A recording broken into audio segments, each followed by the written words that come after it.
ఆదోని రైతు బజార్ నుంచి మాట్లాడుతున్నాను సార్. నా పేరు సికందర్. నాది కిరాణా షాప్ ఉంది సార్. ఇక్కడ నా కిరాణా షాప్లో దొంగతనం జరిగింది సార్. రాత్రి పొద్దున వచ్చి చూస్తే అది షీట్లు కట్ చేసి వాళ్ళు దిగినారు సార్ దొంగోళ్ళు. అది క్యాష్ ఒక 3000 పోయింది సార్. సరుకులు అయితే 10,000 దగ్గర దొంగతనం చేసినారు సార్ వాళ్ళు. మూడంగిట్లకి దొంగతనం చేసినారు సార్ వాళ్ళు. దీనికంటే ముందు కూడా ఒక 4 సార్లు దొంగతనం చేసినారు సార్. దీనికంటే ముందు 2 టౌన్ పోలీస్ స్టేషన్లో పోయి మేము కంప్లైంట్ ఇచ్చినాం సార్. వాళ్ళు యాక్షన్ తీసుకుంటారని యాక్షన్ తీసుకోలేదు సార్. వాళ్ళు ఎవరికి అరెస్ట్ చేయలేదు.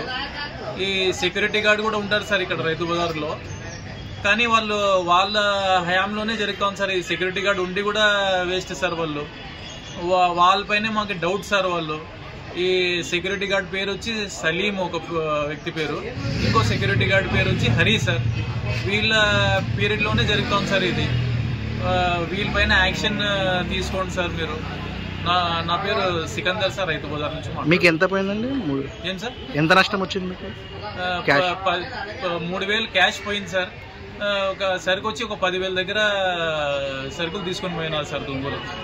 Okay sir.